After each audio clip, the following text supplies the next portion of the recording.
Hey guys, this is the Never Ending Reader. I'm Brittany and welcome to my February TBR. So I had the idea this month to do a Zodiac chooses my TBR, and I don't know if anybody has ever done this because I didn't look it up before this moment. So if they have, I will link them below. And yeah, so I don't really know what I'm doing here. I am a Cancer. That is my sun sign. So I figured I would just look up Cancer traits on my laptop over here and see if I can match up traits with like anything on my shelves. I know that Cancer is a water sign. I know it is a crab. I definitely do not have a book with a crab on the cover. That would be something that I would remember. What else do I know about my sign? I know that my rising sign is Virgo, and I know that because my mom is like very into astrology. I am not. She said my moon sign is a Scorpio and that she sees a lot of Scorpio in me. I don't agree with that. Maybe a little bit. I don't know. I really don't know anything at all about Virgo in particular, especially being a rising sign. I do know that my sun sign, Cancer, is like moody, emotional, like homebody, and then Scorpios are just like awful. My mom's a Scorpio, my grandma's a Scorpio. She's not awful, but that's just like the general consensus that I hear. So I'm going to first do my sun sign, which is Cancer, on my laptop here, and we will see what the traits are. So here it says what I already knew, that my element is water. So maybe I can find a book with some sort of water on the cover. My ruling planet is the moon, which I also knew. I think I have a book or two with the word moon in the title, so I will look for those. Those are two things that I can choose from. It says my color would be violet, my flower would be a white rose or an orchid, and my lucky gems would be ruby and pearl.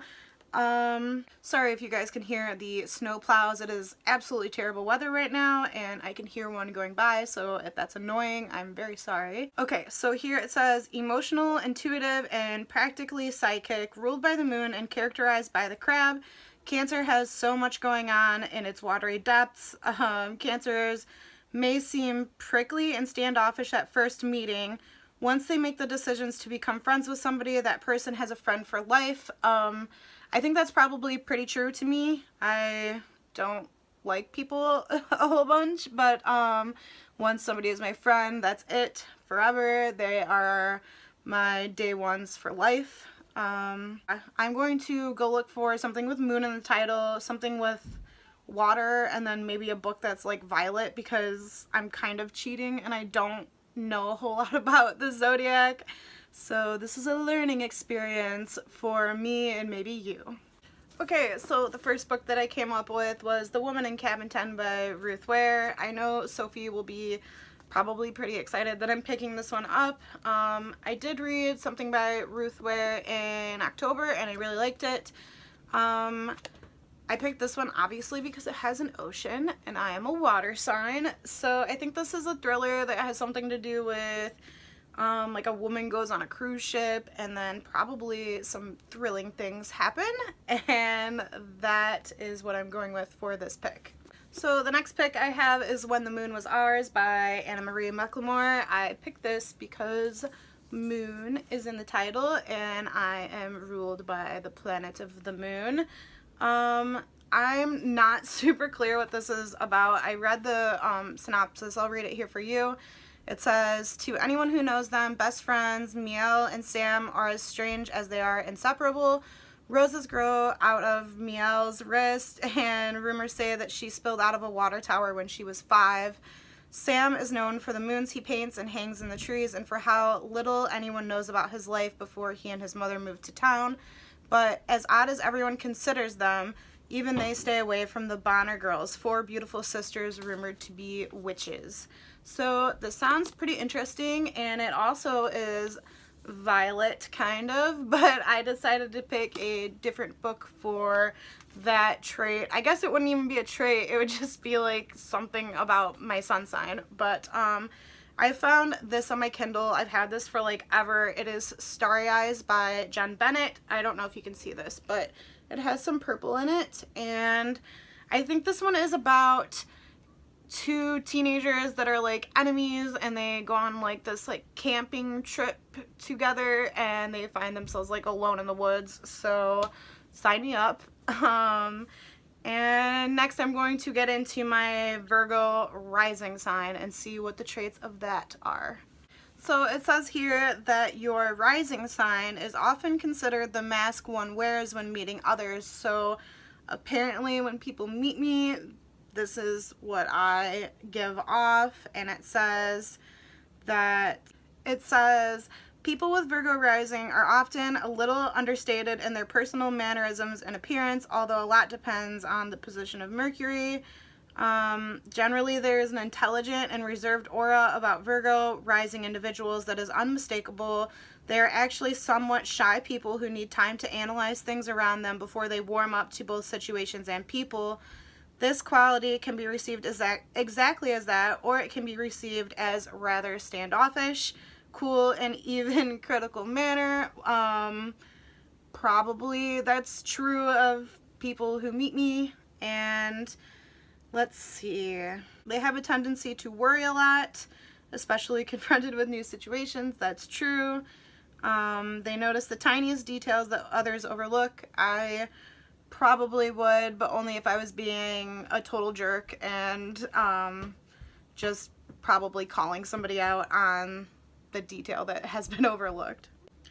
Many people with this position have a tendency to attract or be attracted to people who need their help. Their relationships may be confusing as a result. So I'm not finding anything that I could like put into a book, because obviously I don't know what my unread books are about, so I can't say that they would have this trait or that trait. I don't know. I don't know anything about the characters. I literally haven't read them. So I'm just going to go back to Google and type in Virgo traits, and hopefully I'll find out like their planet and color or element and see how that goes. Okay, so it says here that Virgo's element is earth, so I'm sure I can find something for that. Their spirit color is silver. I'm sure I can find a silver book somewhere. And their flower is a sunflower or marigold. Nothing is coming to mind for a sunflower or marigold, but I can look around and see what happens.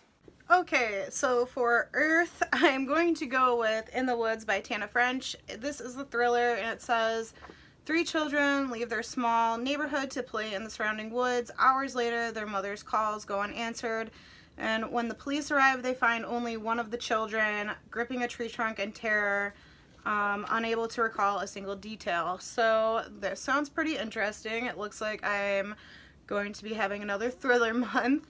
For the color silver, I picked up By the Time You Read This, I'll Be Dead. Like, I don't have any silver books that apparently I haven't read yet, so this is kind of like gray, but the light is shining on it. I think this is about a girl who has decided she wants to commit suicide. She's being bullied, but this boy comes into the picture. Hopefully this isn't one of those things where the boy saves the girl from her depression, because that would be pretty stupid, but I guess we will see what happens. And lastly, I'm kind of cheating here, but I'm going to read Zodiac by Romina Russell. I couldn't find anything else for Virgo. This is kind of difficult. You'd think I would have thought this out before I started filming it, but I didn't. So yeah, Zodiac. I have not heard good things about this, but I like the cover, and it's a sci-fi. So it says, this girl lives on Cancer's moon, and there's like some space war, and now she has to like protect her home. So I don't have super high hopes for this, but then again, maybe it is super good, because BookTube likes to hype up things that aren't really that great. So maybe they underhype stuff as well? I guess we will find out. And lastly, my moon sign is Scorpio. So it says here that that is a water sign as well. The color for Scorpio is black, which makes sense. And what else does it say? Moon in Scorpio. So your moon sign is like your emotional energies. So I guess it says I'm likely to be sensitive and loyal, but have intense emotional needs, which kind of is true. I am super sensitive and loyal, and I am like kind of emotional, except I don't really let that out into the open. It says, let's see. So it says Scorpio is also a sign of privacy. You are likely to prefer playing your cards close to your heart rather than letting everyone know what you're experiencing, which kind of lines up with what I just said. It says I may have a tendency to hide the true depths of what I really feel, but I'm feeling a lot and I just keep it inside, which is very true. It says I have an immensely loving heart, a natural psychologist. I wouldn't go that far. Great emotional honesty, the ability to transform, and yeah, that's pretty much it. That's all I'm seeing here. So I'm going to look for something water again, something with black on the cover, and then I don't know, I guess we'll find out what the third one is to make this all even. So for water, I am going with Daughter of the Pirate King by Trisha Levenseller. I am not super sure what this is about. I think it's about a girl who is the daughter of a pirate king, and she like has a mission, and on this mission she decides to let her enemies take her. So that should be interesting, and I've heard good things, but we will see. For the color black, I'm going with Caraval by Stephanie Garber. I've been wanting to read this for like an eternity, and my friend Aubrey is like super obsessed with this right now. I know it's about a game named Caraval, and like it's like a dangerous game, and I think she said that the main character like goes and plays this game. But she didn't really give me any spoilers because she's like an angel, so I don't know a whole lot, but from what she said, it sounded like something that I would like, and she said I would like it more than the Night Circus, but it's not comparable to the Night Circus, so I believe her. I trust her, and I'm very excited for this one. And for the last one, I'm kind of cheating here, but I'm going with House of the Scorpion. This is like an old library cover, so it's shiny. I read this when I was literally in like maybe 4th grade, so it's been a super long time. I think the only thing I remember was that maybe there was some Frankenstein stuff happening, or like or clones, or I don't remember. And there's not really a good synopsis here. Oh wait. In the future, where humans despise clones, Matt enjoys special status as the young clone. Blah, blah, blah, blah. So yeah, it's about clones, and it's middle grade, and I'm actually super excited because when I was little, I was like crazy about this book, and now I remember like nothing. So that is it, you guys. Am I going to read all 9 of these books? Absolutely not. I'm not that good. I think I read 8 books in January, so that's actually not terrible, but I'm currently in school, so my life is just like insane. I spend 100% of every day having a panic attack about my speech class because it turns out I can talk to a camera, but I cannot talk to a classroom of people. My voice starts shaking and I start shaking and I freak the hell out, and so I've been using all of my spare energy to have multiple panic attacks about that every single day. So hopefully maybe I can calm down about that and get into a nice cozy reading mood for February. And yeah, but do I plan on reading all 9 of these? No, absolutely not. But there are some that I'm going to like take top priority. I don't think I picked any contemporary, which means I might have to like reevaluate my life because Contemporary-a-thon is coming up. So we'll see how that goes. But if you've made it this far, thank you so much, and I hope that you liked this video. Bye!